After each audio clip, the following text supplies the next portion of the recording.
Good morning, everybody. Here I am on this beautiful rainy Thursday morning. We're having a little break in the rain. This is Maple. I just wanted to have a little chat about something that gets me real fired up. The stigma against mares. You know, in general, there seems to be this percentage of the population that is just anti-mare. And that is just so ignorant to me. It's such a crock of shit because you know, any argument that you can come up with, it's either you've never had a mare, you don't actually know mares, or you're misinformed. So, for example, some people think that mares have to be on hormone therapy, like Regimate. I have had a lot of mares. I prefer mares. I have never had Regimate in my barn. Never, not once. Never needed it, never had it, and don't ever plan to have it. Second of all, people think that mares can't be turned out with geldings. That's also complete bullshit.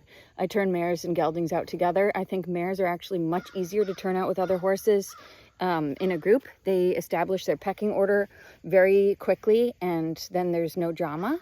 There's none of the halter game or the stallion game that geldings like to play, where there's like just foolishness and playing and acting like an idiot. I've also never had a mare run through a fence.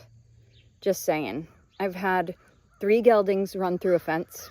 Never had a mare run through a fence. Another thing is, I happen to think, and of course I might be slightly biased, mares are smarter.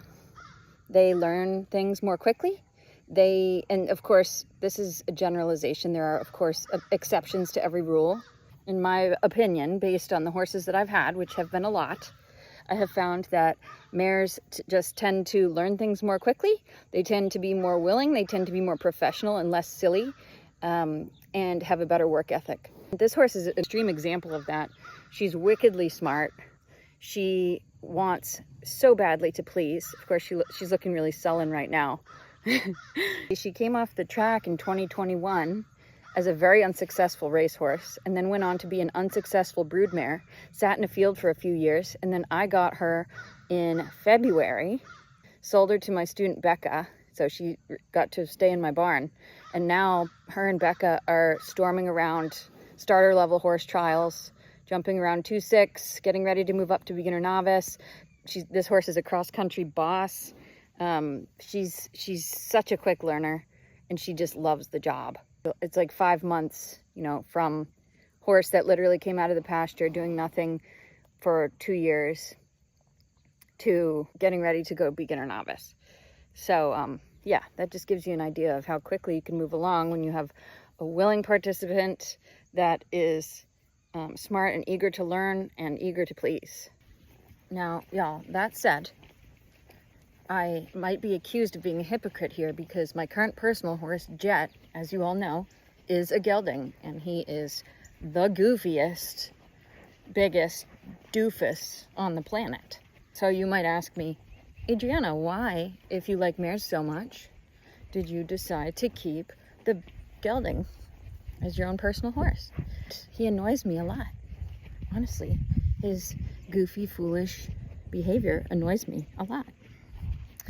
But I think he's a really nice horse. But I guess my point is, you know, I don't hate geldings. I don't. I think there are lots of nice geldings out there.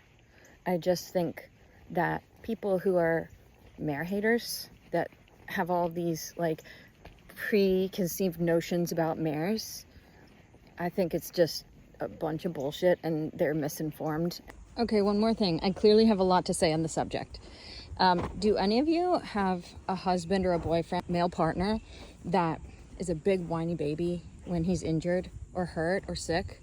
Like he has a little cough or a bellyache and he's like, oh no, help me, take care of me. I'm such a big helpless baby. Well, I do. My husband is a wonderful, amazing, supportive man, but he's a big whiny baby when he doesn't feel good. And I'm sure many of you have similar stories. And I have found this to be true about geldings. Mares are like the complete opposite. They could have like a leg falling off and they're like, it's all right, I'm good. A gelding could have like the most slight little hangnail and they're absolutely 3-legged crippled. So yes, just another observation about mares versus geldings.